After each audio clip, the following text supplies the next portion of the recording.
The muddy water swallowed Jonas Zimmerman whole for the second time that morning, and Kragga knew with absolute certainty that the stubborn human farmer would not surface again if someone did not go after him.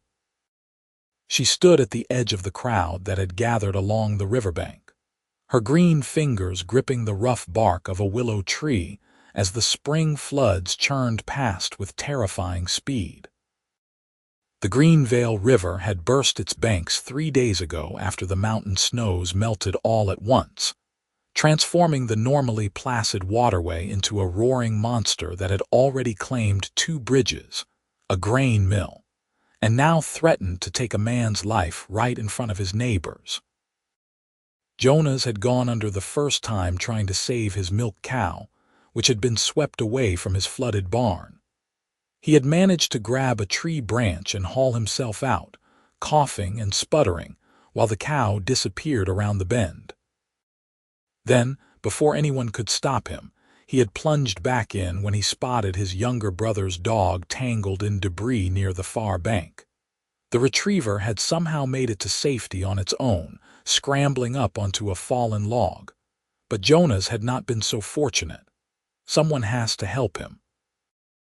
A woman shrieked from the crowd of perhaps 40 townspeople who had gathered to watch the disaster unfold. "He will drown. The current is too strong," an older man replied grimly, shaking his head. "Anyone who goes in will be swept away just like poor Jonas." Kragga's jaw tightened. She had been in Greenvale for only 6 weeks, having left her clan in the northern mountains after refusing an arranged marriage to a warrior she did not love. The humans here tolerated her presence because she kept to herself, worked hard at whatever labor job she could find, and never caused trouble. She lived in a small shed behind the blacksmith's workshop, paying her rent by hauling coal and working the bellows for hours each day. The blacksmith, an elderly widower named Gareth, was one of the few humans who would speak to her directly rather than pretending she did not exist. She had seen Jonas around town, of course. Everyone knew the Zimmerman brothers.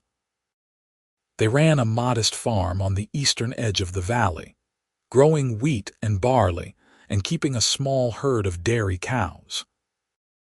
Jonas was the older brother at 24, tall and lean with brown hair that he kept cut short and hands that were always stained with dirt or axle grease or whatever else he had been working on that day. His younger brother Jasper was only 16 and still learning the trade. Jonas had never been unkind to her, which set him apart from many of the other humans. He had nodded to her once at the general store, and another time he had held the door of the grain warehouse open when her arms had been full of coal sacks. Small gestures, perhaps, but in a town where most humans would cross the street to avoid walking near an orc, those small gestures meant everything. And now he was drowning while his neighbors stood and watched. Kragga released the willow tree and began striding toward the water's edge, her boots squelching in the muddy grass. She was broader and more muscular than most human men, standing nearly 6 feet tall with powerful shoulders developed from years of hard labor. Her skin was the deep green of summer leaves, and her small tusks protruded slightly over her lower lip. She wore her black hair in a thick braid that hung down her back. "What is the orc doing?" someone muttered behind her. "Probably going to watch him drown," another voice replied with bitter certainty. "They hate humans." Kragga ignored them and scanned the churning water. There, about 30 yards downstream, she caught a glimpse of brown hair and a flailing arm before Jonas went under again. He was being pulled toward a section of the river where the current split around a small island choked with flood debris. If he hit that tangle of logs and branches at speed, the impact would likely knock him unconscious or break his bones. She kicked off her boots and dove in without another moment's hesitation. The cold hit her like a physical blow, driving the air from her lungs. The snowmelt water was so frigid, It made her muscles seize for a heartbeat. But she forced herself to begin swimming with powerful strokes, angling downstream to intercept Jonas before the debris pile claimed him. The current was even stronger than she had anticipated, yanking her along like a leaf in a gale. Spray filled her eyes and mouth. Something hard, maybe a rock or a piece of wood, slammed into her hip with enough force to make her gasp. But orcs were strong swimmers, taught from childhood in the cold mountain lakes and rivers of the north. Kragga had always been particularly skilled in the water, much to her father's pride. She used that strength now, fighting the current's pull and swimming at an angle rather than trying to fight directly against the flow. She saw Jonas ahead, his movements growing weaker. He had stopped trying to swim and was simply struggling to keep his head above water. His face was pale, lips already blue from the cold. "Hold on," she roared. Though she knew he probably could not hear her over the river's thunder, 10 more strokes brought her within reach. She lunged forward and grabbed the back of his shirt, just as he started to go under for what might have been the last time. Her fingers closed on the rough homespun fabric, and she hauled him toward her, wrapping one arm around his chest from behind while she used her other arm and her legs to swim them both toward the near bank. Jonas coughed and sputtered, vomiting up river water. He was conscious but barely, his body limp with exhaustion and cold. Kragga adjusted her grip, making sure his head stayed above water as she fought the current. They were still being swept downstream, but she was managing to angle them closer to the bank with each stroke. The crowd had begun running along the riverbank, following their progress. Kragga could hear shouting but could not make out the words over the water's roar. Her muscles burned with effort. The cold was starting to affect even her, making her movements sluggish. There, ahead on the right, a large cottonwood tree had fallen into the water, its branches creating a kind of natural barrier. If she could grab onto it, they could pull themselves to shore. It would be their best chance. She kicked harder, swimming with everything she had left. The tree rushed toward them. At the last moment she twisted, taking the impact on her shoulder and back rather than letting Jonas hit the branches. Pain exploded through her body, but her free hand shot out and caught a thick branch, her fingers locking around the wood with desperate strength. They stopped moving downstream, held in place by her grip on the tree. The current pressed against them, trying to tear them loose, but Kragga held on. She began pulling them hand over hand along the tree trunk toward the bank, each movement requiring every ounce of strength she possessed. Jonas stirred against her, beginning to help a little by kicking his legs. "Almost there," she grunted through gritted teeth. "Stay with me." Several men had waded into the shallower water near the bank. They reached out, grabbing Jonas and pulling him from her arms. Then hands were on Kragga too, hauling her up onto the muddy grass. She collapsed onto her hands and knees, coughing and gasping, her whole body shaking from cold and exhaustion. Jonas lay on his side a few feet away, surrounded by people. Someone had thrown a blanket over him. He was coughing violently, spitting up more water, but he was alive and conscious. His brother Jasper knelt beside him, tears streaming down his young face. "You are insane," Jasper said to Jonas between sobs. "Completely insane. For a cow and a dog, you nearly died." "The cow was expensive," Jonas managed to rasp. "And Max is your dog. Could not just let them go." Despite everything, several people laughed at that. The tension that had gripped the crowd began to ease now that it was clear Jonas would survive. Kragga sat back on her heels, still trying to catch her breath. Water streamed from her clothes and hair, forming puddles in the grass. Her shoulder throbbed where she had hit the tree. She became aware that everyone was staring at her now. The laughter had died away, replaced by an uncomfortable silence. "The orc saved him," someone whispered, as if stating an impossible fact.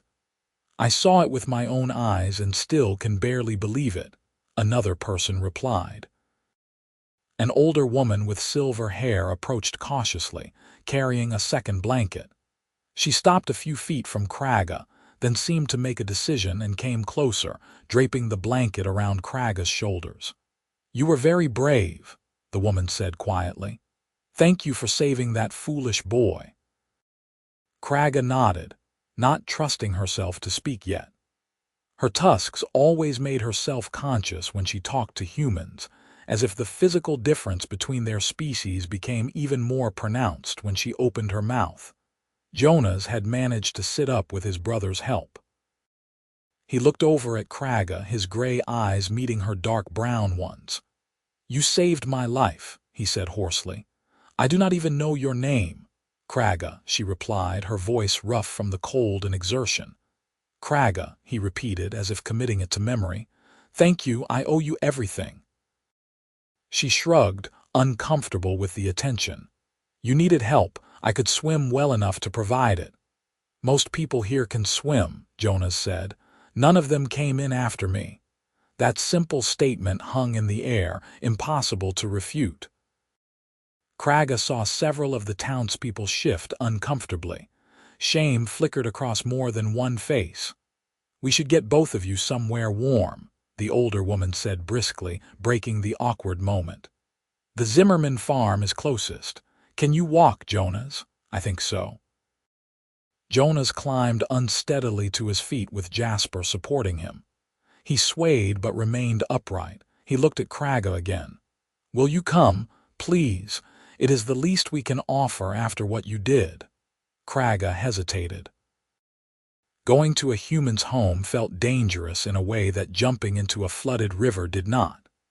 But she was cold and exhausted, and the thought of walking all the way back to her shed behind the blacksmith shop, while soaked to the bone, was deeply unappealing. All right, she said finally, climbing to her feet. Her legs felt shaky but held her weight. The crowd began to disperse now that the drama was over, though Kragga noticed many people glancing back at her with expressions ranging from confusion to grudging respect to outright suspicion. She tried to ignore them and focused on putting one foot in front of the other. The Zimmerman farm was indeed close, less than a quarter-mile from where they had come ashore. The brothers' property consisted of a sturdy two-story farmhouse, a large barn that was currently half submerged in floodwater, several smaller outbuildings, and fields that stretched toward the low hills in the east. Even with the flood damage, it was clear the farm was well maintained and productive. Jasper got Jonas inside while Kragga stood uncertainly on the porch, water still dripping from her clothes. She had never been inside a human home before. The older woman who had given her the blanket, who introduced herself as Edith from the neighboring property, gave her a gentle push toward the door. Do not just stand there freezing, girl. Get inside. The farmhouse interior was warm and simply furnished. A large fireplace dominated one wall of the main room, with a fire already burning.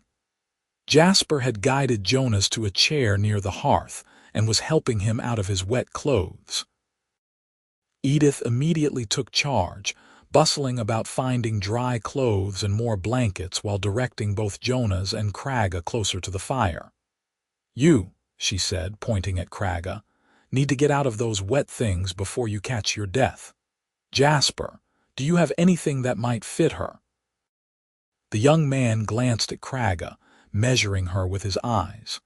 Some of Father's old work clothes might fit. He was a large man. Kragga learned that the brothers' parents had died 3 years earlier in a winter fever that had swept through the valley. Jonas had been 21, barely old enough to inherit the farm, and he had been running it ever since while also raising his younger brother. Jasper brought her a shirt and trousers that were worn but clean. Edith showed her to a small room where she could change in privacy. The dry clothes were almost warm from being stored near the fireplace, and Kragga felt infinitely better once she had peeled off her soaked garments. The shirt was tight across her shoulders and the trousers were a bit short, but they fit well enough. When she emerged, Jonas had also changed and was sitting close to the fire with a cup of something hot in his hands. His color was already better, though he still looked exhausted. Edith pressed a similar cup into Kragga's hands. It was herbal tea, fragrant with mint and honey. "Drink," the older woman commanded. "Both of you need to warm up from the inside." Kragga obeyed, sipping the hot tea carefully. The warmth spread through her chest and belly, chasing away the last of the cold. "I am going to check on the animals that did not get swept away," Jasper announced. "The goats and chickens should be fine, but I want to make sure." After he left, an uncomfortable silence settled over the room. Edith had gone to hang their wet clothes near the fire to dry, leaving Jonas and Kragga alone. "That was a stupid thing you did," Kragga said finally. "Going into the river for animals." Jonas gave a short laugh that turned into a cough. "I know, Jasper is right. I am an idiot." "The cow was expensive, you said." "She was, but not worth dying over. I just saw her in the water and reacted without thinking." He paused, studying Kragga over the rim of his cup. "You did the same thing, dove in without hesitation." "I thought about it," Kragga corrected, "for maybe 3 heartbeats, but yes, I did not think very much about the danger." "Why did you do it? Most orcs hate humans." The blunt question surprised her into honesty. "Most humans hate orcs, and yet I live in this town, work for your people, try to build a life here. I do not hate you. I do not hate anyone, and I could not stand there and watch someone drown when I had the strength to help." Jonas nodded slowly. "That is a better answer than I deserve. Most of the people in that crowd have known me since I was born. You have been here only a few weeks and you barely know me. Yet you risked your life while they stood watching. They were afraid. The current was very strong, and you were not afraid." Kragga considered the question. "I was terrified, but I was more afraid of living with the memory of watching you die when I might have helped. That seemed worse than the risk." Something shifted in Jonas's expression, a softening around his eyes. "You are not what I expected an orc to be." "And what did you expect?" "Something more like what the old stories describe. Fierce warriors who live only to raid and conquer. Monsters who eat human flesh and take pleasure in cruelty." Kragga felt the familiar burn of anger in her chest, but she kept her voice level. "Those stories are told by humans to make themselves feel better about hating us. Some orcs are warriors, yes. Some are cruel, just as some humans are cruel. But most of us are just people trying to survive. We love our families. We laugh at jokes. We feel sadness and joy and hope, just like you." "I believe you," Jonas said quietly, "especially after today." Edith returned with a basket of bread and cheese, insisting they both needed to eat. Kragga had not realized how hungry she was until she took the first bite. The simple food tasted better than any feast. As they ate, Jasper came back inside with the report that the goats and chickens were indeed fine, though thoroughly spooked by the flooding. The water had started to recede slightly from the barn, which was good news. With luck, the worst of the flood would be over in another day or two. "We lost the cow and probably half of this spring's grain stores that were in the barn," Jasper said glumly. "It is going to be a hard year." Jonas sighed. "We will manage, we always do. At least we are both alive and the house is on high enough ground to be safe." "Thanks to Kragga," Jasper said, looking at the orc woman with open curiosity. "That was the bravest thing I have ever seen." Kragga shifted uncomfortably under his gaze. "Anyone would have done the same. But they did not. You did." Jasper's voice was firm, brooking no argument. As the afternoon wore on, Kragga found herself relaxing in the warm house. The brothers were easy to be around, their banter comfortable and familiar. Edith eventually left to check on her own property, making both Jonas and Kragga promise to rest and stay warm. "You should stay for supper," Jonas said when Kragga mentioned she should probably head back to town. "It is the least we can do, and honestly I would enjoy the company. We do not often have guests." Kragga suspected that was at least partly because the brothers were too busy keeping the farm running to have much social life. She found herself agreeing to stay, telling herself it was only because her clothes were not yet fully dry and she was still tired from the morning's ordeal. Jasper proved to be a decent cook, putting together a simple meal of stew and dumplings from their root cellar stores. As they ate at the worn wooden table, the conversation flowed more easily. Jonas asked about her background, and Kragga found herself sharing more than she usually did. She told them about growing up in the mountains, the youngest of 4 children. Her father was a craftsman who made tools and weapons, her mother a healer who knew the properties of every plant that grew in the high valleys. Her older brothers had become hunters and warriors, following the traditional paths for male orcs. But Kragga had never been content with the traditional path for females, which involved keeping house and bearing children. "I wanted to see more of the world," she explained. "To have adventures and make my own choices about my life. But my clan elders had other ideas. When I turned 18 last year, they arranged a marriage to a warrior from another clan. It was supposed to strengthen alliances, provide good breeding stock." She said the last words with bitter irony. "You refused?" Jonas asked. "I refused, which brought great shame to my family. My father understood, I think, but he could not defy the elders. My mother was heartbroken, and the warrior I was supposed to marry was furious at the insult." She paused, remembering that terrible day. "I left in the middle of the night with only what I could carry.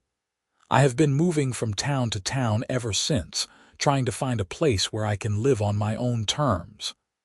"That must be incredibly lonely," Jasper said softly. Kragga shrugged. "It is the price of freedom." "I knew what I was giving up when I left."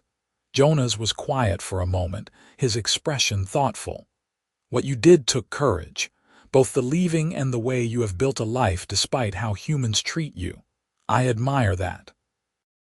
His words warmed her in a way that had nothing to do with the fire or the hot food. She was not accustomed to admiration from humans, only tolerance at best and hostility at worst. By the time Kragga finally left to return to town, evening was falling and her clothes were fully dry. Jonas walked her to the edge of the property, despite her protests that she could find her way fine. "I needed the air," he insisted. "And I wanted to thank you again, properly, without my brother and Edith hovering." They stood at the fence line where the farm met the road leading back to town. The floodwaters had receded enough that the road was passable again, though still muddy.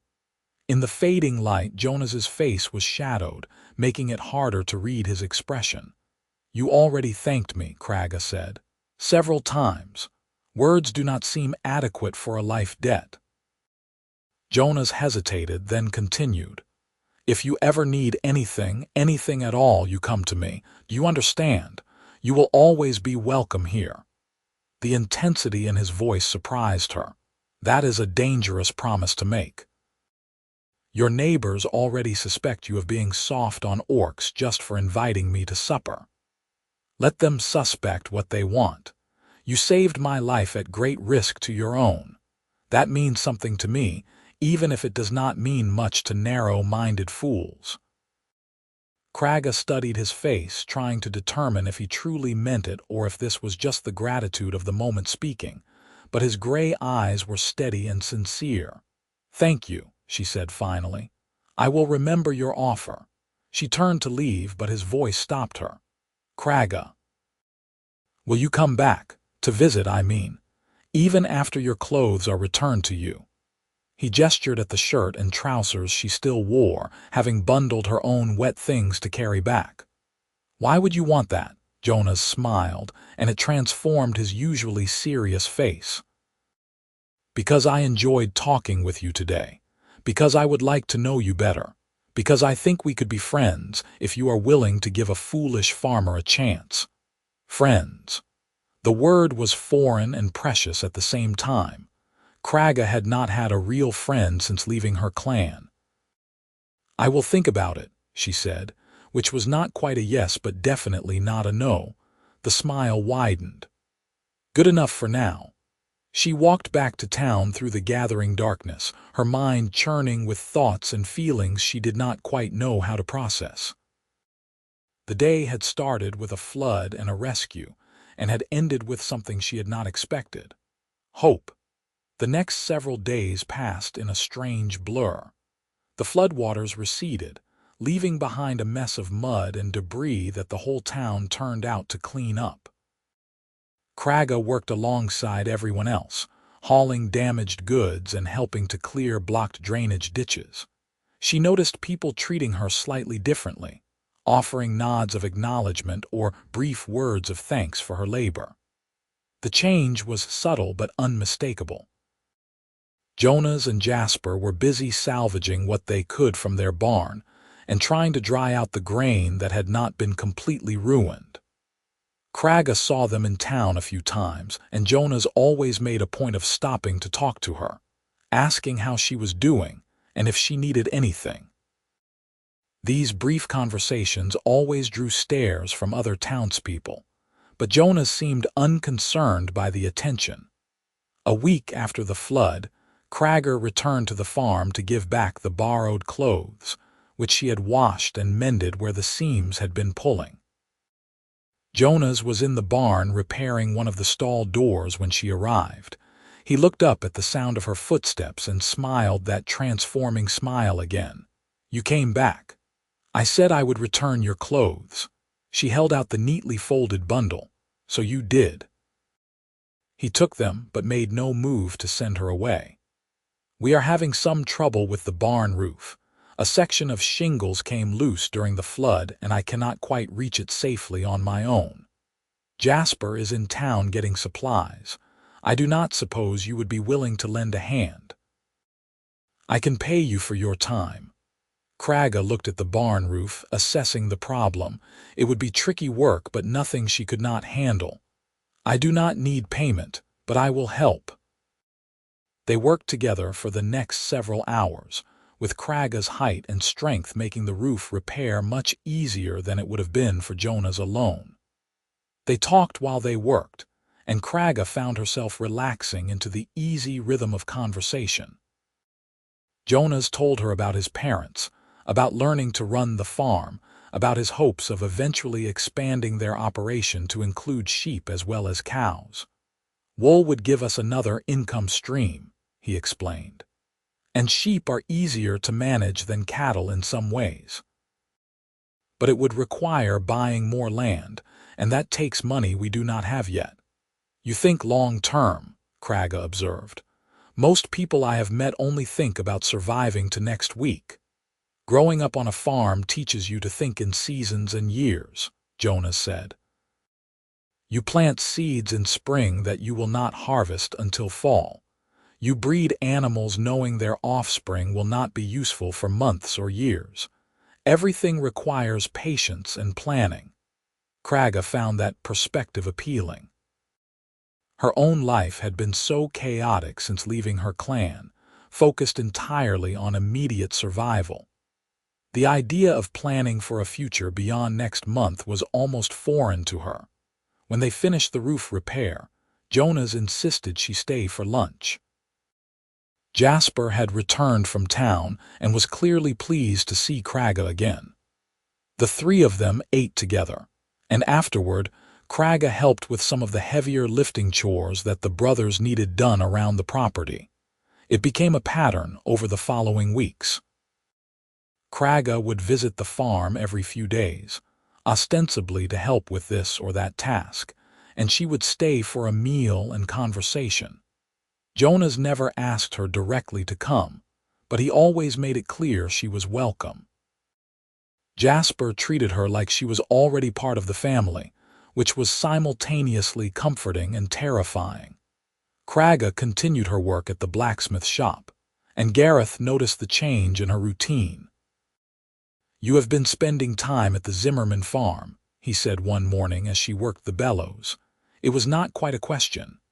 "They need help with repairs from the flood," Kragga replied carefully, "and I am strong enough to help. That flood was over a month ago."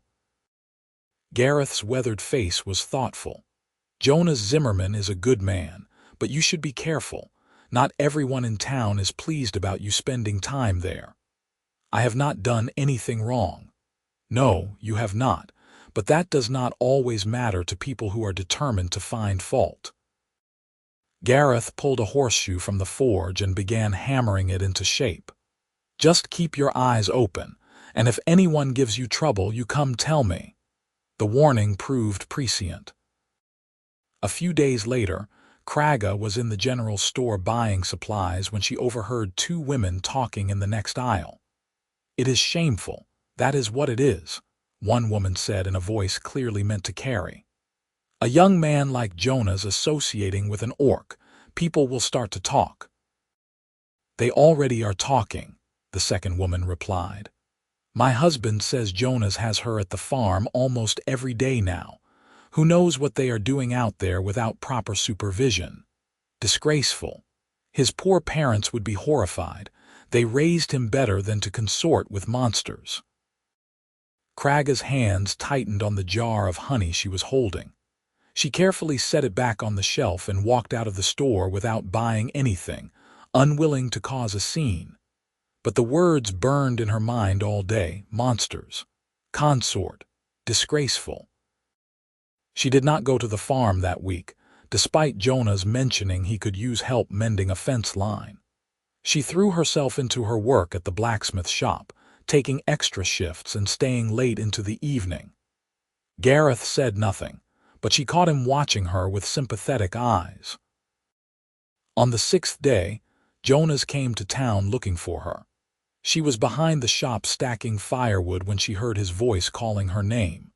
For a moment she considered hiding, pretending she had not heard. But that was cowardly, and Kragga was many things but not a coward. She came around the corner of the building, brushing wood chips from her hands.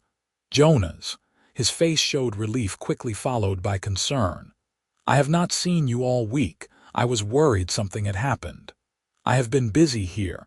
Gareth needed extra help." The lie felt awkward on her tongue. Jonas's eyes narrowed slightly. He was not fooled. "Did something happen? Did someone say something to you?" "People always say things.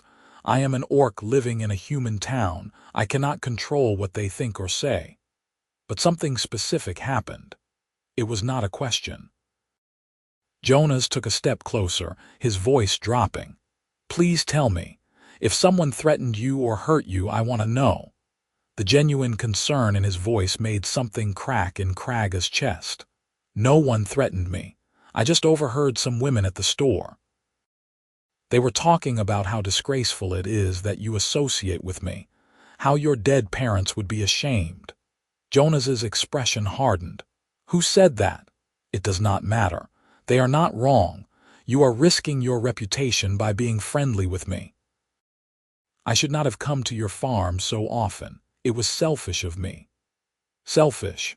Jonas looked almost angry now. "You helped us repair flood damage. You have worked alongside us asking nothing in return except sometimes a meal. How is that selfish?" "Because I wanted to come," Kragga said, the admission bursting out before she could stop it. "Because being at your farm, talking with you and Jasper, made me feel less alone. I was not thinking about how it might affect you, but those women were right. People will talk. They will judge you. You could lose business, lose respect in the community. I do not care what small-minded gossips think. You should care. You have a farm to run, a brother to raise. Your reputation matters." Jonas was quiet for a long moment. When he spoke again, his voice was softer but no less intense. "My reputation matters less to me than my conscience. You saved my life, Kragga. Beyond that, you have become my friend. I will not turn my back on you because some people cannot see past their prejudices. Your parents would have welcomed you, Jonas interrupted firmly. My father taught me to judge people by their actions, not their appearance. My mother taught me that kindness matters more than conforming to what others expect. If they were alive, they would have invited you to supper themselves after what you did. Kragga blinked hard, fighting the sudden burning in her eyes. She was not going to cry in front of him. She was not. Come back to the farm, Jonas said quietly. Please, I miss our conversations. Jasper misses having you around. And we really do need help with that fence line before the sheep arrive. Sheep? You bought sheep? A hint of a smile crossed his face. I sold some equipment we were not using and got a good price for the grain we managed to save. It was enough to buy a small starter flock. They arrive next week. See, you have to come back now. You said you wanted to help us expand the farm. I never said that. You agreed with me when I talked about the benefits of sheep farming. That is basically the same thing. Despite everything, Kragga felt herself smiling. You are ridiculous. Is that a yes? She sighed, knowing she was going to regret this but unable to help herself. Yes, I will come help with the fence. Jonas's answering grin was brilliant. Tomorrow. True to her word, Kragga returned to the farm the next day. Jasper greeted her enthusiastically, immediately launching into excited chatter about the sheep and all the plans they had. Jonas was quieter but clearly pleased she was back. They spent the day working on the fence line that would contain the new flock. It was hard physical labor, digging post holes and stringing wire, but Kragga found it satisfying. There was something deeply peaceful about working with her hands while surrounded by the green fields and open sky. As they worked, Jonas told her about a confrontation he had had at the grain warehouse the previous day. Apparently, one of the men who had been in the crowd during the flood rescue had made a snide comment about Jonas keeping company with orcs. Jonas had responded by asking the man directly why he had not jumped in to help when Jonas was drowning. He turned red as a beet and stammered something about the current being too strong. Jonas recounted with satisfaction. Then I said it was interesting how the current was not too strong for an orc woman who barely knew me. That shut him up pretty effectively. You are going to make enemies standing up for me like that, Kragga warned. Then they will be enemies I am better off without. Jonas straightened from setting a post, wiping sweat from his forehead. I meant what I said yesterday. I will not turn my back on you to appease gossips and hypocrites. Over the following weeks, the gossip did intensify as Jonas refused to stop associating with Kragga. A few customers found excuses to take their business elsewhere, though not as many as Kragga had feared. Most of the townspeople seemed to adopt a wait-and-see attitude, watching the situation with curiosity rather than outright hostility. The sheep arrived, a flock of 20 woolly ewes and 1 impressive ram. Kragga helped get them settled into their new pasture, learning the basics of sheep management from Jonas. The animals were surprisingly smart and much more personable than she had expected. She found herself growing fond of them, especially one ewe with a crooked ear who always came to greet her. She likes you, Jonas observed one afternoon as Kragga scratched behind the ew's ears. She likes anyone who might feed her, Kragga replied, but she was pleased nonetheless. As spring turned to summer, Kragga found herself spending more time at the farm than in town. Gareth had given her his blessing to reduce her hours at the blacksmith shop, saying he could manage with less help now that the spring rush was over. Kragga suspected he simply wanted her to be happy, but she appreciated it nonetheless. She was present for the entire cycle of farm life, planting the summer crops, tending the sheep, maintaining equipment, preserving food for winter. Jonas was a patient teacher, explaining the why behind every task. Jasper continued to treat her like a favorite older sister, frequently asking her to settle disputes between him and his brother, or seeking her advice on various topics. It felt dangerously like having a family again. Kragga tried not to think too hard about what she was doing or what it meant. She told herself she was simply helping friends, nothing more. But she could not deny the way her heart lifted when she crested the hill and saw the farmhouse in the valley below, or the way she found herself looking forward to meals at the worn kitchen table, listening to the brothers' banter, or especially the way her breath caught when Jonas smiled at her in that particular way that made his whole face light up. She was in trouble, and she knew it. The realization crystallized one warm evening in late June. The three of them were sitting on the porch after supper, watching fireflies dance across the darkening fields. Jasper had been telling a rambling story about something that had happened in town, making them all laugh. When the story ended, he announced he was going to bed, leaving Jonas and Kragga alone on the porch. The silence that fell was comfortable, broken only by the chirping of crickets and the occasional bleat from the sheep in the distance. Kragga was acutely aware of Jonas sitting beside her on the porch steps, his shoulder nearly touching hers. "This was a good day," Jonas said quietly. "They are all good days here," Kragga replied before she could think better of it. She felt him turn to look at her. "You are happy here." It was not quite a question, but she answered it anyway.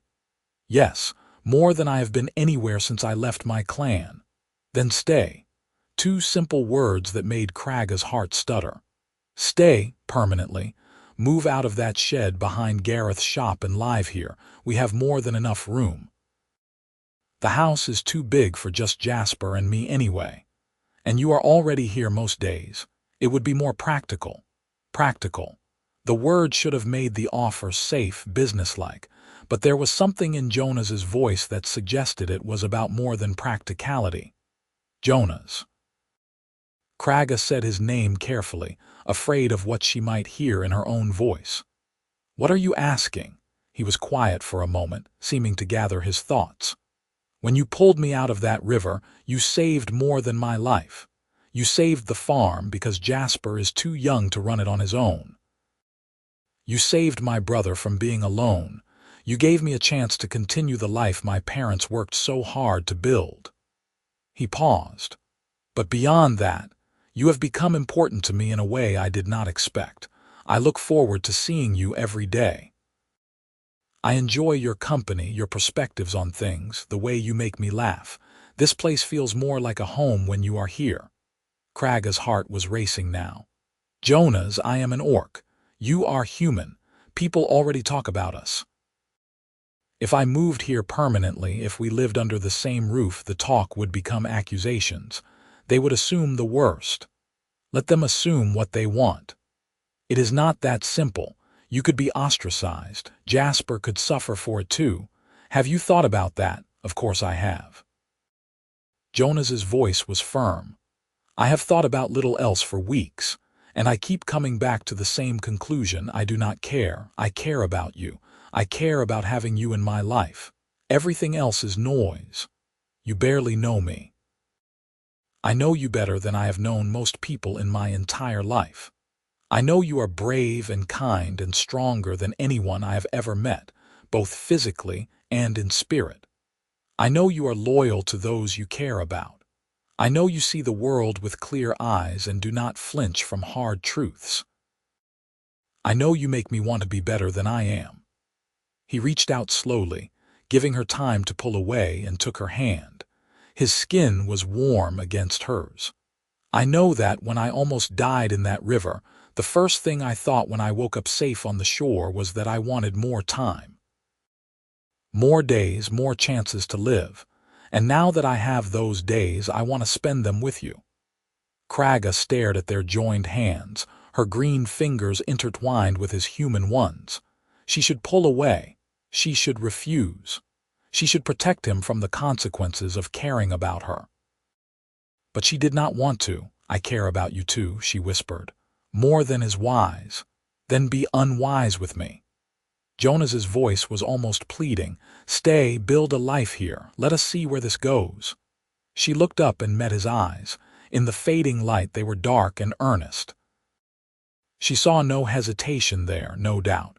Only certainty and something that looked very much like hope. "People will say terrible things," she warned one last time. "People are already saying terrible things. At least this way we will be together." Kragga felt something inside her chest unlock, a door she had been keeping firmly closed swinging open. "All right," she said. "Yes, I will stay." Jonas's smile was like sunrise breaking over the mountains. He squeezed her hand gently. "You will not regret this, I promise."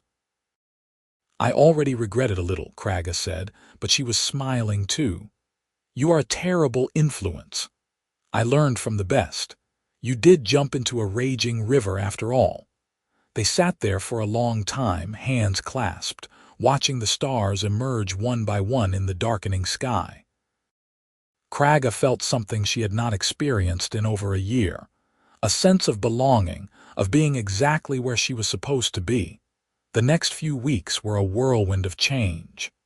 Kragga gave notice to Gareth, who was unsurprised and wished her well. She packed her few belongings from the shed and moved them to the farmhouse, where Jonas and Jasper cleared out a room for her on the second floor. It was small but comfortable, with a window overlooking the fields and a door she could close for privacy. The reaction from town was swift and largely negative. Within days, everyone knew that the orc woman was now living at the Zimmerman farm. The gossip reached a fever pitch. Some people accused Jonas of bringing shame to his family name. Others darkly suggested improper conduct. A few went so far as to suggest Kragga had somehow enchanted or coerced the brothers through orc magic. Jonas bore it all with remarkable patience, simply repeating that Kragga was their friend and had earned a place on the farm through her help and hard work. Jasper, less diplomatic, got into a shouting match with another young man in town who called Kragga a monster. Jonas had to physically pull his brother away before the argument turned into a fistfight. "You need to control your temper," Jonas told Jasper firmly that evening. "Fighting in the street will not change anyone's mind. It will just give them ammunition to use against us." "I cannot stand listening to them insult her," Jasper shot back. "Kragga is worth 10 of those narrow-minded fools." From her seat at the kitchen table, Kragga felt warmth spread through her chest at Jasper's fierce defense. "I appreciate you standing up for me, but Jonas is right. We cannot change how people think. We can only control how we respond." "That is easy to say when you are not the one being called names," Jasper muttered. "Actually, I am the one being called names," Kragga pointed out gently. "Monster is one of the nicer things I have been called since leaving my clan. I have learned to let those words slide off rather than letting them wound me. Otherwise, I would spend every day angry and hurt." Jasper subsided, still clearly unhappy but willing to listen. The three of them talked late into the evening about how to handle the situation. They decided the best approach was to simply continue with their lives, demonstrating through their actions that there was nothing untoward happening at the farm. It helped that the farm was thriving. The summer crops grew lush and healthy. The sheep were doing well, already producing quality wool.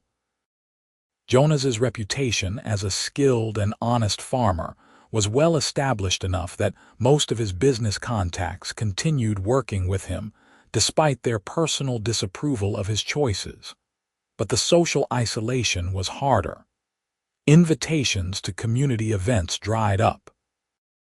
Neighbors who had been friendly before now kept their distance. Jasper found himself excluded from gatherings of other young people his age. Kragga watched the brothers pay this price for accepting her and felt guilt gnaw at her. One evening she found Jonas alone in the barn, checking on a ewe that seemed off her feed. She stood in the doorway for a moment, gathering her courage. "Jonas." He looked up from the sheep and smiled. "Hey, what brings you out here?" I wanted to apologize. His smile faded. "For what?" "For disrupting your life. Your brother's life. You have lost friends, been excluded from your community, all because of me. Maybe I should leave. Find another town, start over somewhere else." Jonas straightened, his expression hardening. "No. You have not even heard my full argument yet." "I do not need to. The answer is no." He came over to her, his eyes intense. "Kragga, I chose this. Jasper chose this. We knew there would be consequences, and we decided you were worth it. But maybe we were wrong. Maybe the cost is too high. The cost of losing you would be higher."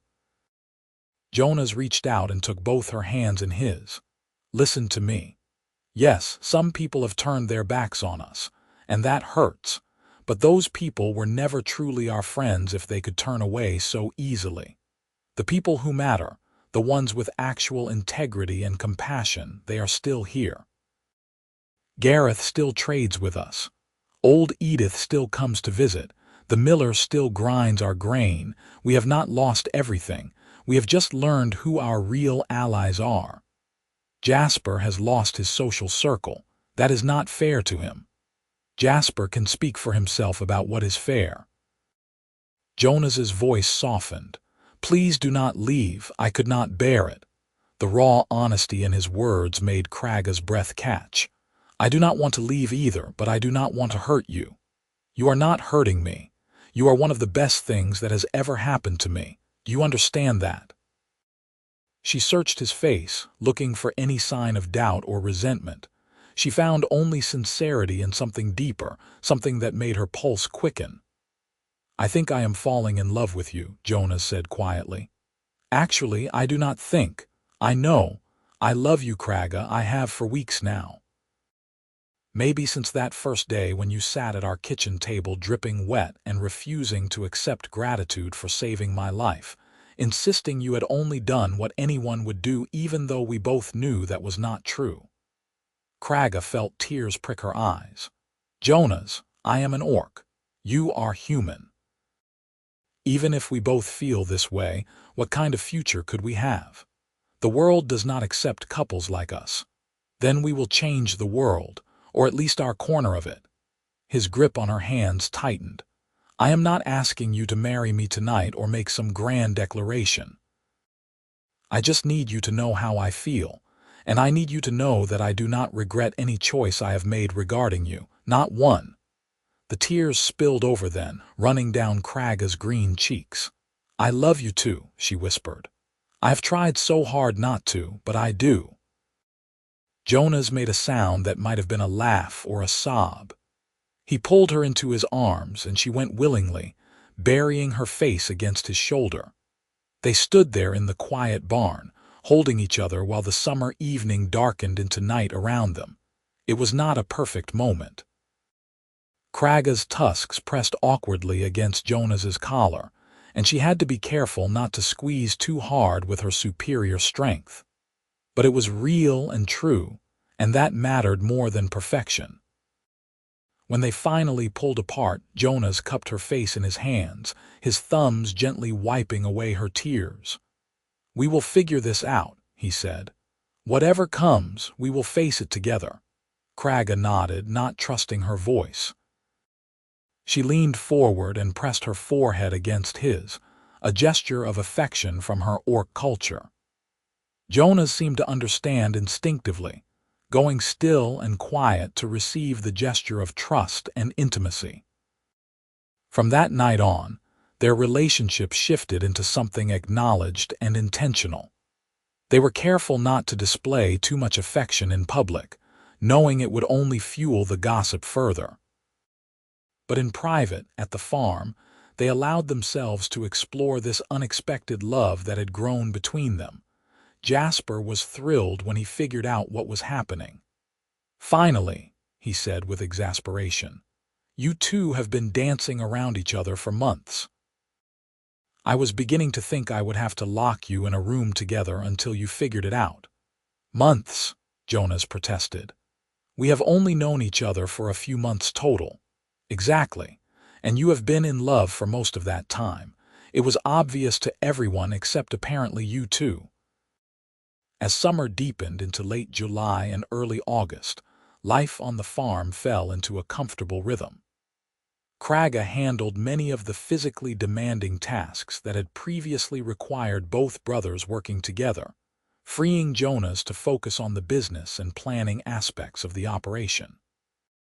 Jasper took on more of the skilled work, his confidence growing as his brother trusted him with greater responsibility. The sheep were thriving, and Jonas made the decision to expand the flock by purchasing more ewes from a farmer 2 valleys over. Kragga and Jonas made the journey together to collect the animals, spending 2 days on the road. They camped one night under the stars, and Jonas taught Kragga some of the constellations his father had shown him as a child. "That cluster there is called the Shepherd's Crook," he said, pointing at a curve of bright stars. "And that line is the River of Stars, which is supposed to represent the flow of time." "My people have different names for the constellations," Kragga said.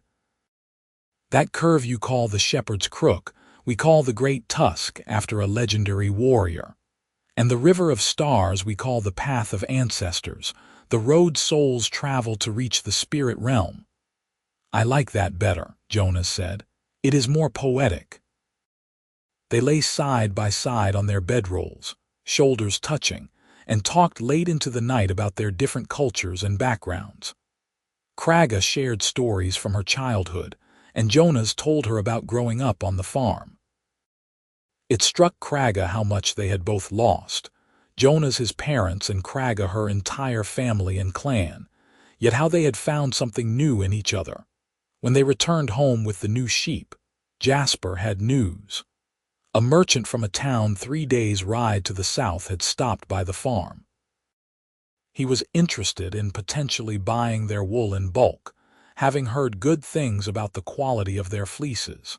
It could be a significant opportunity for the farm's income. "Did he say anything about Kragga living here?" Jonas asked carefully. Jasper shrugged. "I mentioned we had help on the farm.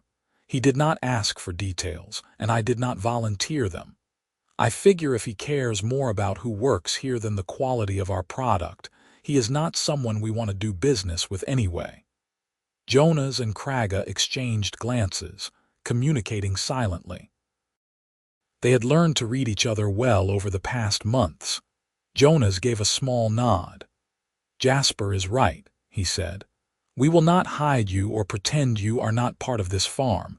If the merchant has a problem with it, he can take his business elsewhere."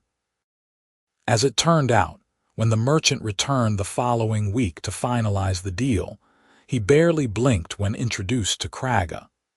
He was far more interested in inspecting the sheep and examining samples of their wool. Business was business, and the merchant was shrewd enough to recognize quality when he saw it. "I will take all the fleeces you can produce," he told Jonas. "At a fair price, of course. I supply several weavers and textile merchants in the southern cities, and there is always demand for good wool." It was a major victory for the farm, promising stable income for years to come. That night they celebrated with a special supper, and Jasper even convinced Jonas to break out a bottle of wine that had been saving in the cellar. "To new partnerships," Jonas toasted, raising his glass. "And to family." His eyes lingered on Kragga as he said the last word, and she felt warmth spread through her chest. Family. It was what they had become, the three of them together, but their happiness was not destined to last undisturbed. In late August, a group of 6 orcs appeared in the valley, traveling south from the mountains. Word spread quickly through Greenvale that orcs had been spotted on the road. Most of the townspeople locked their doors and shuttered their windows, fearing a raid. Kragga heard the news when she went to town for supplies. The storekeeper, A generally decent man named Thomas, who had continued to serve her despite the gossip, warned her to be careful. "They are asking about you," he said in a low voice. "Showed up at the tavern this morning, describing a young orc woman with a long braid who would be living among humans. That is you, is it not?" Kragga's blood ran cold. "Did they say what clan they were from? Something with stone in the name. Stonefist or Stonetooth?" "Stonefang," Kragga whispered. It was the clan of the warrior she had been supposed to marry. She abandoned her shopping and ran back to the farm, her heart pounding. Jonas was in the field checking the irrigation channels when she found him. One look at her face told him something was very wrong. "What happened?" "There are orcs in town looking for me, from my former betrothed's clan." The words tumbled out in a rush. "They must have been tracking me. Jonas, if they find me here, they will try to take me back. Or worse." "Worse how?" Kragga swallowed hard. The rejection of the arranged marriage was a grave insult.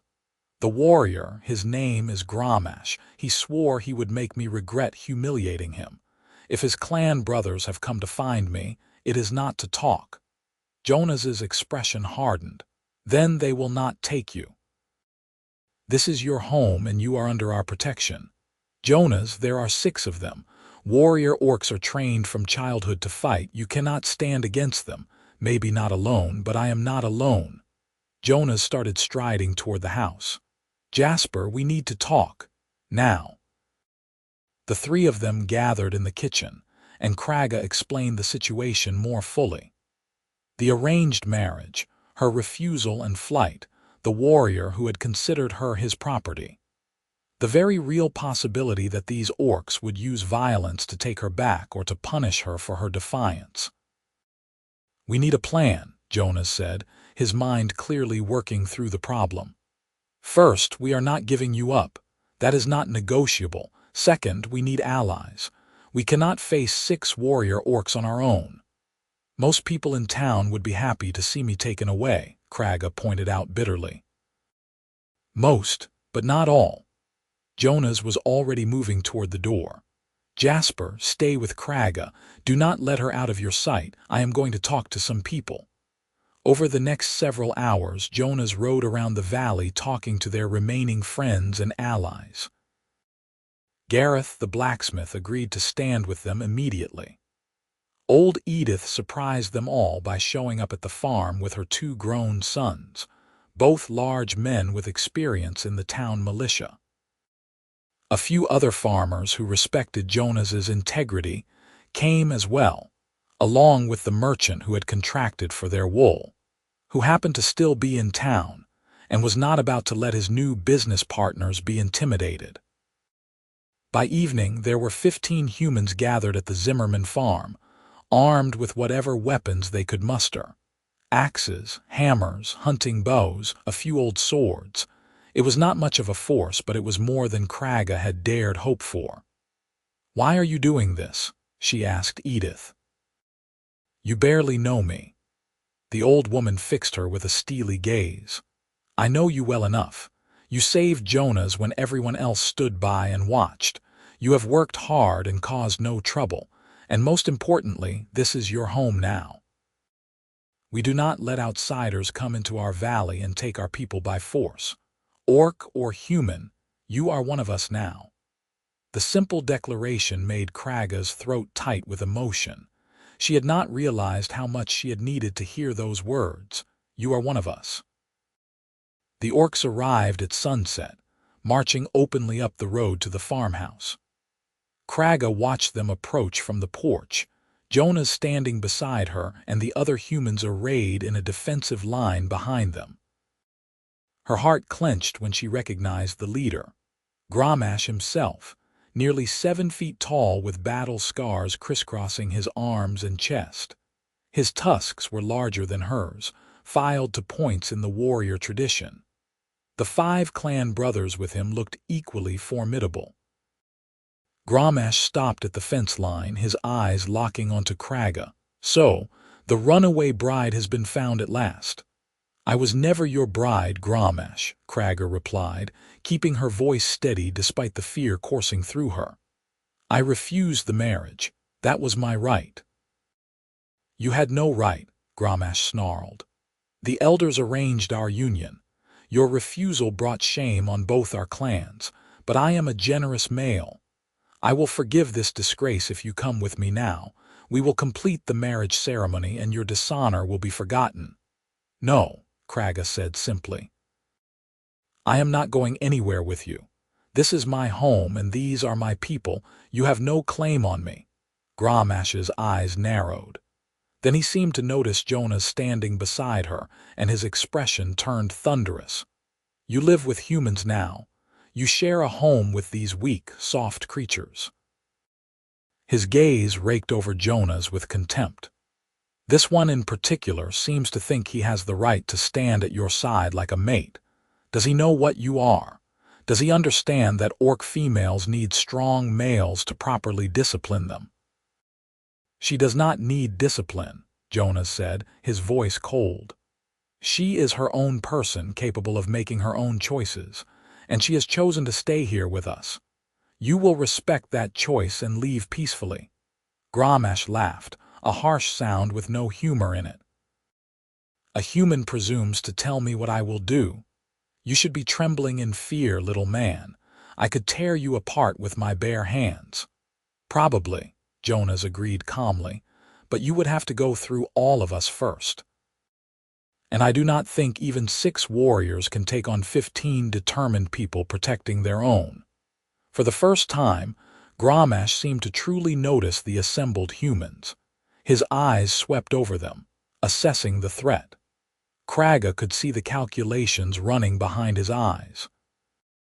The orcs could likely win a fight, but it would cost them.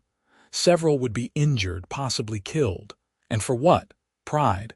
This is not over, Grommash said finally, his voice dropping to a dangerous growl. Kragga belongs to the clans, not to humans. The elders will hear of this. They may decide to send a full war band to retrieve you. If they do, we will be ready, Jonas replied. But I think your elders are practical enough to know that starting a war over one woman who does not want to return is foolish. She has broken no laws. She has simply chosen a different path. Living with humans is perversion. Mating with them would be an abomination. Grommash spat the words like curses. Good thing that is none of your concern then, Kragga said sharply. Go home, Grommash. Tell the elders I am alive and well and living my life as I see fit. Tell them I will not be returning.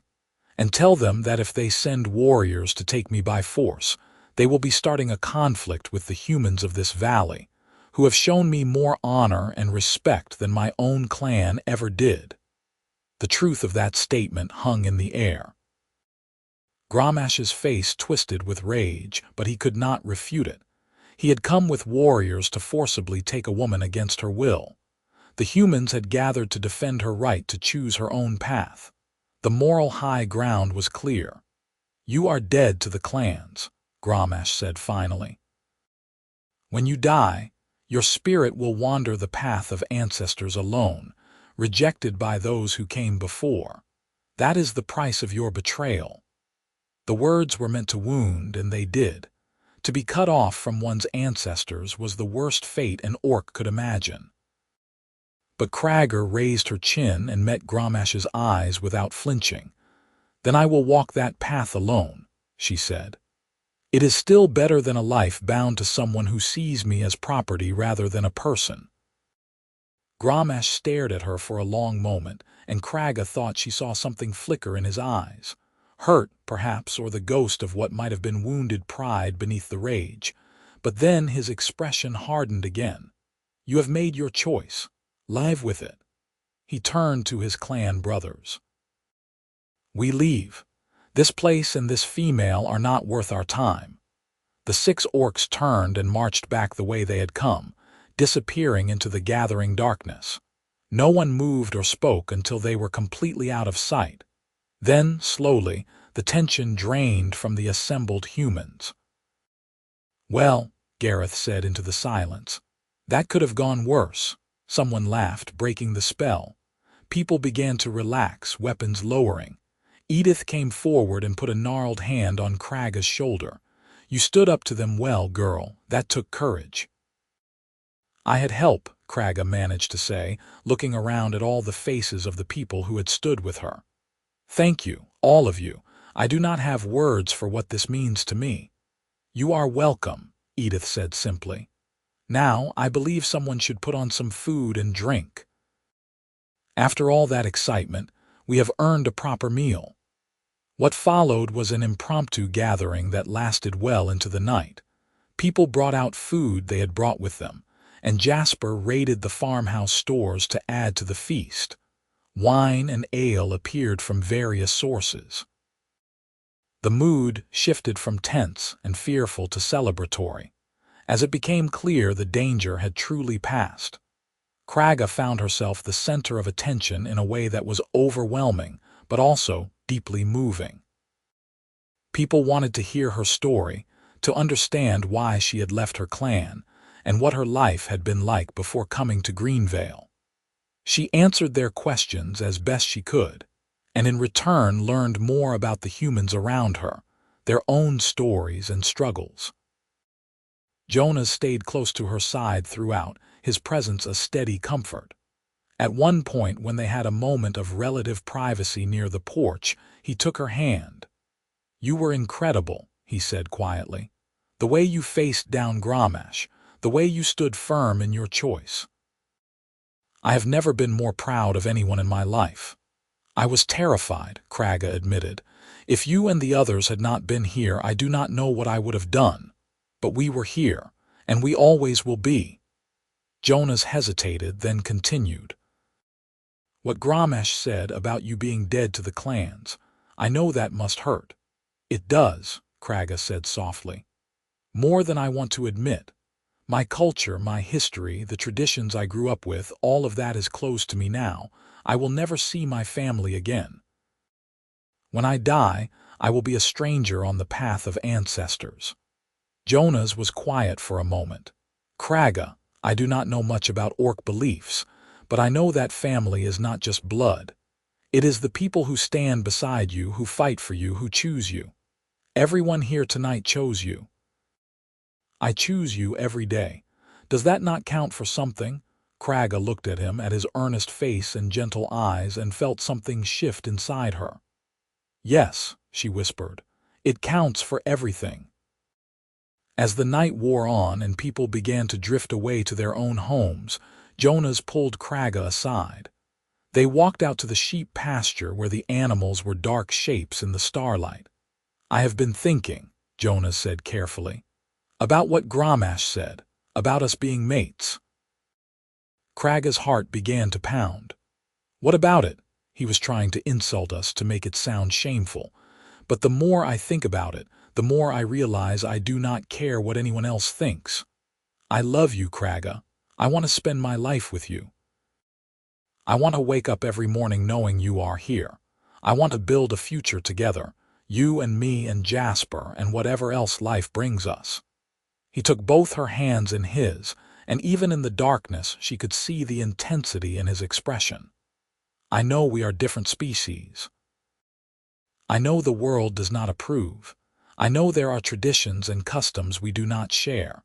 But I also know that what I feel for you is real and true and worth fighting for. He took a shaky breath. Kragga, will you marry me? Will you be my wife, my partner, my mate, whatever word we want to use? Will you let me be yours? Kragga felt tears streaming down her face for the second time that night. Jonas, are you sure? This will only make things harder. The gossip will intensify. People who tolerate me now may turn against us completely. You could still change your mind, find a nice human woman who would make your life easier. I do not want easier. I want you. Jonas's voice was firm. I have never been more certain of anything in my life. Kragga thought about everything that had brought her to this moment. Leaving her clan in search of freedom. Finding work in town after town, always alone. Jumping into that flooded river without thinking. The slow, unexpected development of friendship into something deeper. The way Jonas looked at her like she was precious. The way he had stood beside her tonight when her past came calling. "Yes," she said, the word coming out half laugh and half sob. "Yes, I will marry you. I love you, Jonas Zimmerman. With everything I am, I love you." Jonas let out a whoop of joy and pulled her into his arms, spinning her around. When he set her down, he cupped her face in his hands and kissed her. It was not their first kiss, but it was the one that sealed their commitment, that turned possibility into promise. When they finally returned to the house, Jasper took one look at their faces and grinned. "You asked her." "I asked her," Jonas confirmed. "She said yes." Finally, Jasper threw his arms around both of them. "I am gaining a sister, the best sister a man could ask for." "We have not told anyone else yet," Jonas warned. "There will be reactions when word gets out." "Let them react," Jasper said dismissively. "We face down a war band tonight. We can face a few narrow-minded gossips." The next few weeks proved Jasper right. When Jonas and Kragga announced their engagement, the reaction in town ranged from disbelief to outrage to cautious acceptance. A few people were genuinely happy for them, including Gareth and Edith. Others made their disapproval clear, with some going so far as to demand the town council intervene. The town council, for their part, was in a difficult position. There were no laws against interspecies marriage, largely because no one had ever thought such a thing would happen. After much debate, they ultimately decided that what consenting adults did was their own business, though they stopped short of actually endorsing the union. "It is enough," Jonas told Kragga after the council meeting. "We do not need their blessing, we just need them to leave us alone." They decided to have a simple ceremony at the farm, officiated by a traveling priest who passed through the valley and proved to be more open-minded than the local clergy. Gareth would stand with Jonas, and Edith agreed to stand with Kragga. Jasper would be there, of course, and they invited a small number of their closest allies. Kragga spent the days before the wedding feeling alternately excited and terrified. She had never imagined getting married, especially not to a human. She had no idea what their life together would look like in the long term. Would they have children? Could they even have children being different species? What would people say about their family? What challenges would they face? But every time doubt crept in, she would see Jonas working in the fields or hear his laugh or feel his hand take hers, and she would remember why she was doing this. Love was worth the risk. Belonging was worth the uncertainty. The wedding day dawned clear and warm, a perfect late summer day. Kragga wore a simple dress that Edith had helped her make, dyed a deep blue that complemented her green skin.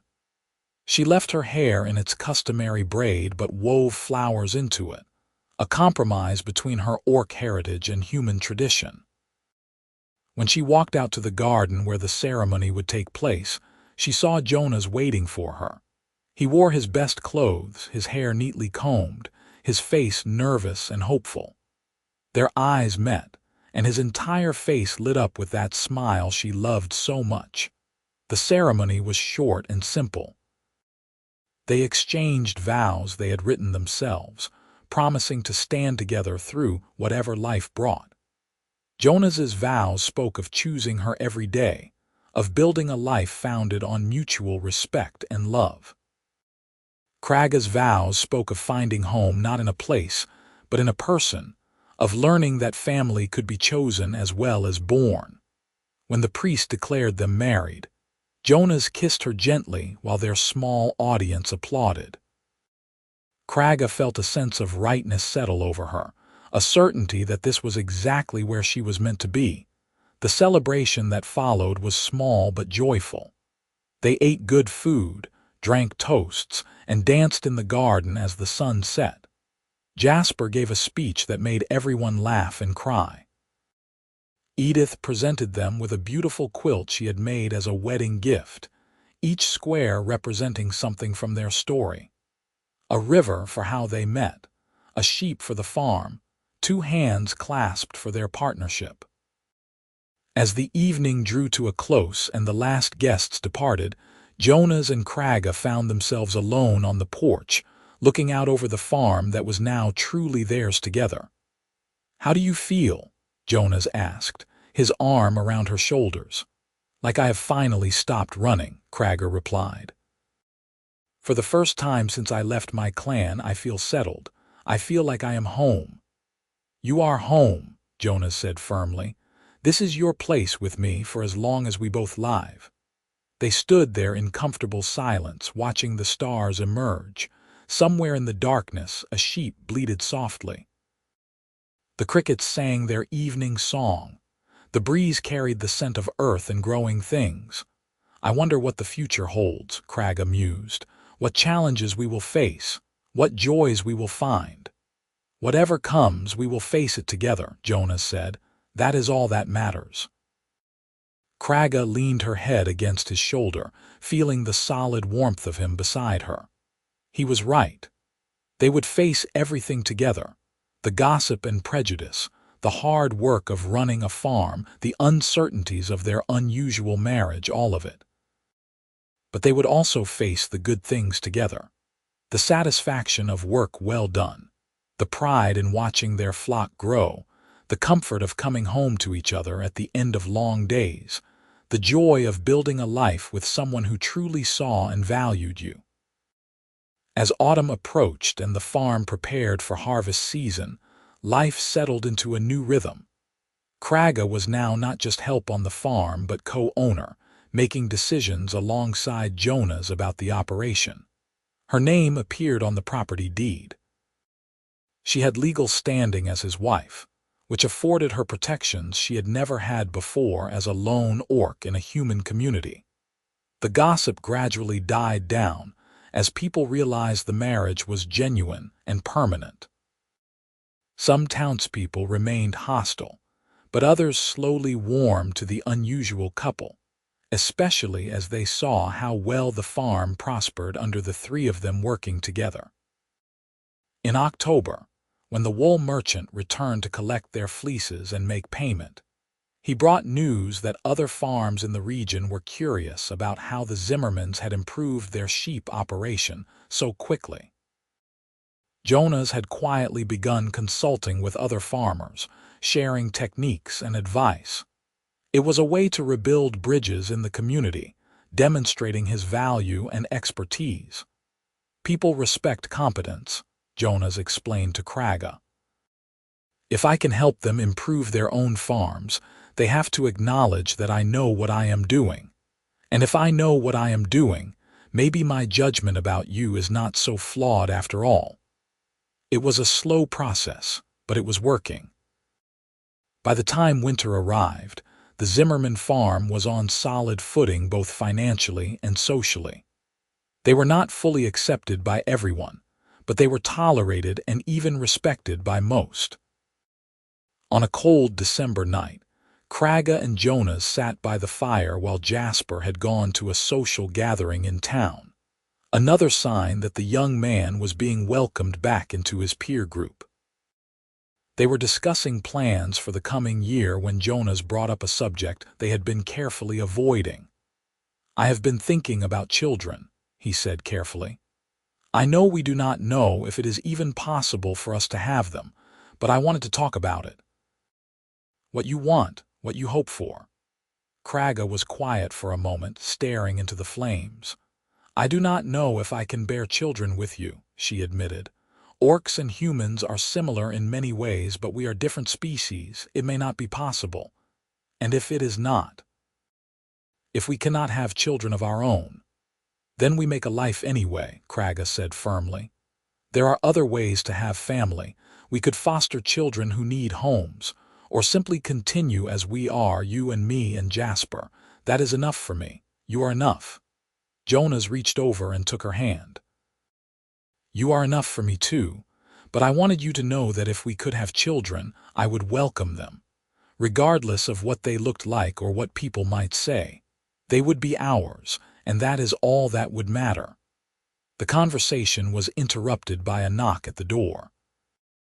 Jonas got up to answer it, revealing a boy from town with an urgent message.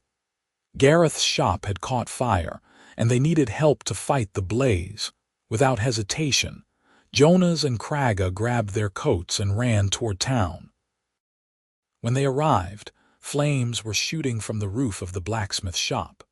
A bucket brigade had already formed, passing water from the town well. Jonas and Kragga immediately joined the effort. Kragga's strength proved invaluable. She could carry 2 full buckets at a time and throw them with enough force to reach the higher parts of the building. She worked tirelessly alongside the humans, and for a few hours, all that mattered was saving the shop and keeping the fire from spreading to other buildings. They managed to control the blaze before it destroyed the entire structure, though the damage was extensive. Gareth stood looking at his ruined shop with tears streaming down his weathered face. His home behind the shop had been spared, but his workspace and many of his tools were lost. "I am too old to rebuild," he said quietly. "This was my life's work and now it is gone." "You will rebuild," Jonas said firmly. "We will all help. Everyone here." He raised his voice so the other townspeople could hear. "Gareth has served this community for 40 years. He made our tools, shod our horses, repaired our equipment. Now he needs us. We will help him rebuild stronger than before."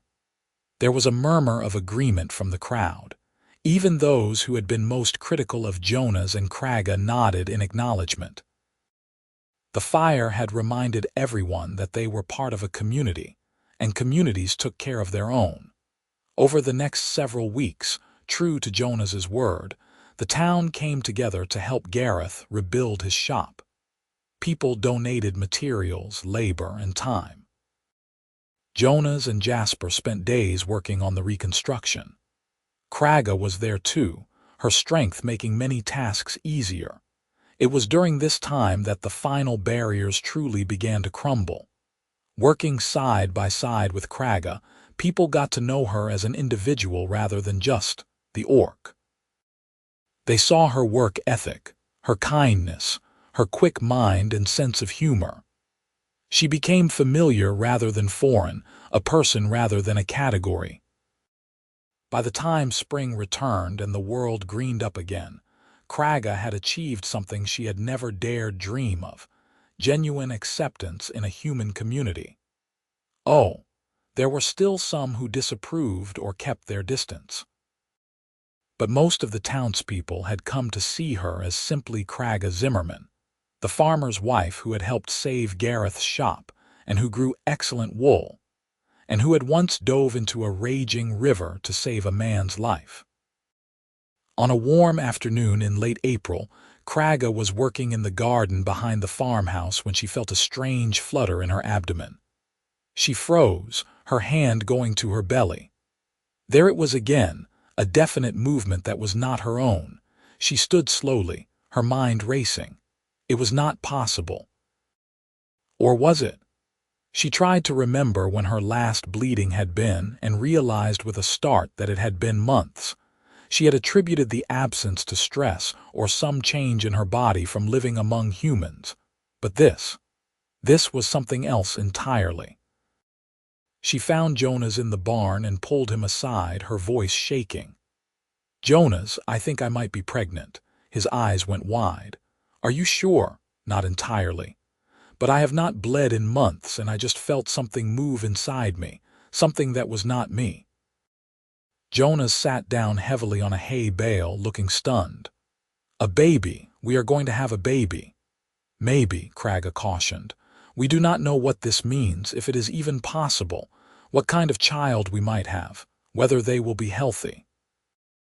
But Jonas was already grinning, his face transformed with joy. "We are going to have a baby," he repeated, this time with certainty. He stood and pulled Kragga into his arms. "This is amazing. Terrifying, but amazing. They decided to keep the news quiet until they knew more. Kragga visited the town's healer, an old woman named Margaret who had been practicing medicine for longer than most people had been alive. Margaret examined Kragga carefully, then sat back with a thoughtful expression. "Well," she said, "I will be honest. I have never attended an orc birth, let alone a mixed-species pregnancy. But everything I can observe suggests you are indeed carrying a child, about 4 months along, I would guess. The heartbeat is strong." "Will the baby be healthy?" Kragga asked, her voice tight with worry. "I have no way to know," Margaret said gently. "But your body seems to be handling the pregnancy well. You are strong and healthy. That is a good foundation. Beyond that, we will have to wait and see." The news spread quickly once Kragga began to show. The reaction was mixed, ranging from genuine happiness to morbid curiosity, to renewed condemnation from those who saw the pregnancy as proof that the marriage was unnatural. But for the most part, the community had come far enough that they treated it as they would any pregnancy, with well wishes and practical advice and general interest in the outcome. As summer progressed and Kragga's belly grew, life on the farm continued. She worked as long as she could, though Jonas increasingly insisted she take it easy. Jasper fussed over her like a mother hen, constantly asking if she needed anything or if she was feeling well. "I am pregnant, not dying," Kragga told him in exasperation one day. "Orc women work right up until labor begins. I am fine." But she was secretly touched by their concern, by the way they had turned the house into a haven preparing for the baby's arrival. Jonas had carved a beautiful cradle from oak wood. Edith and several other women from town had contributed blankets and tiny clothes. Even Gareth had made a set of small iron toys, shaped like farm animals.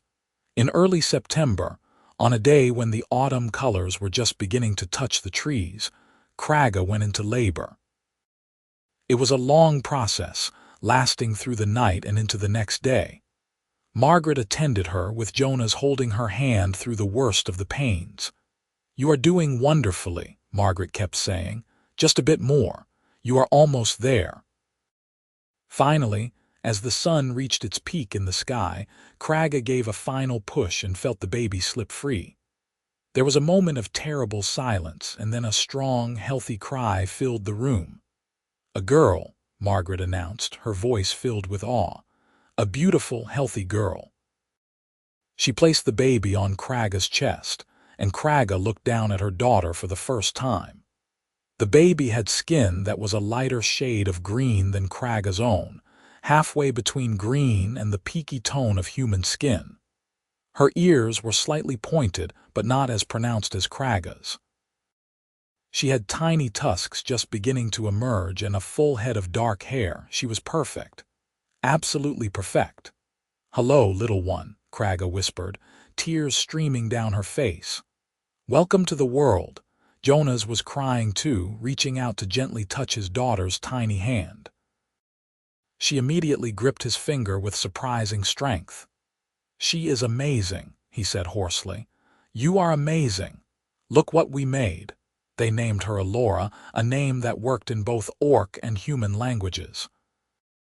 Word of her birth spread through the valley quickly, and over the next few days, a steady stream of visitors came to see the baby that represented something new in the world. A bridge between two species, proof that love could cross even the deepest divides. Not everyone approved. There were still those who muttered about abominations and unnatural unions. But when they saw Alora, saw her bright eyes and ready smile and the way she reached for everyone who came near, it was hard to maintain that hatred. She was simply a baby, innocent and precious, and full of potential. As the months passed and Alora grew, she became a fixture in the community. People got used to seeing Jonas carrying her strapped to his chest while he worked, or Kragga nursing her in the shade of the willow tree by the house. She was quick to laugh and curious about everything, reaching for flowers and chickens and anything else that caught her attention. One evening when Alora was about 6 months old, Jonas and Kragga sat on the porch watching her play with a wooden sheep that Gareth had carved for her. The sun was setting, painting the sky in shades of gold and pink. "Do you remember when I went under that flooded river?" Jonas asked suddenly. Kragga smiled. "How could I forget?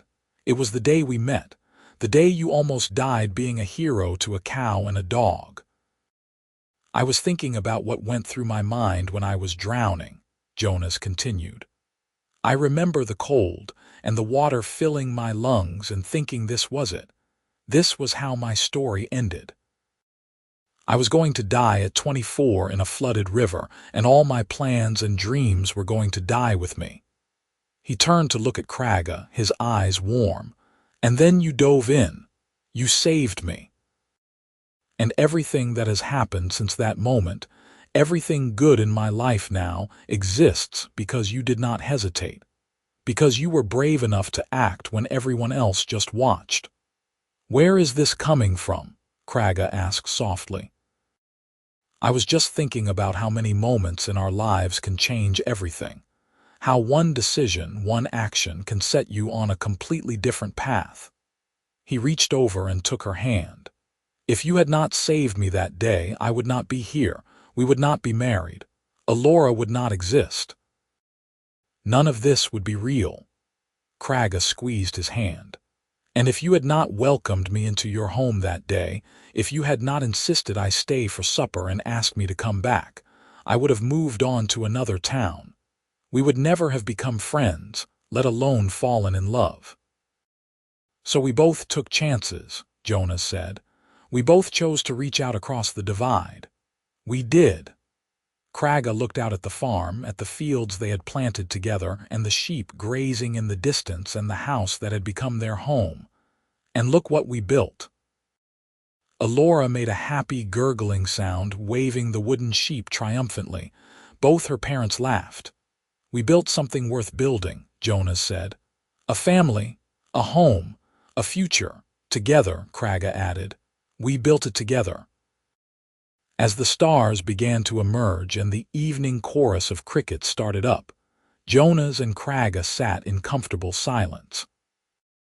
They had faced so much to reach this point: prejudice and hostility, danger from both human and orc sources, doubt and fear about whether their love could survive in a world that did not approve.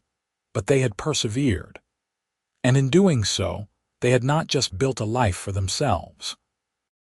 They had opened a door, shown that it was possible for humans and orcs to see past their differences and find common ground.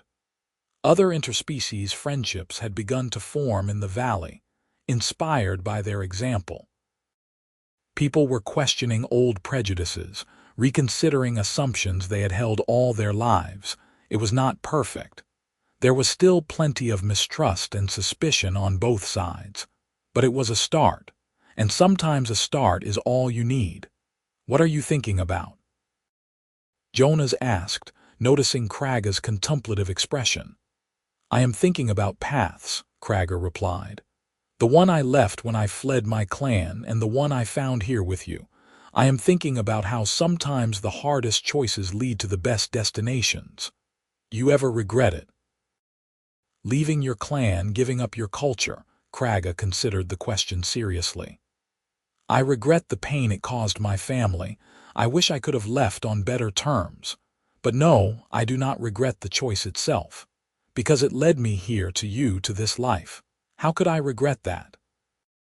Jonas stood and pulled Kragga to her feet, careful not to disturb Alora's play. He wrapped his arms around his wife and held her close.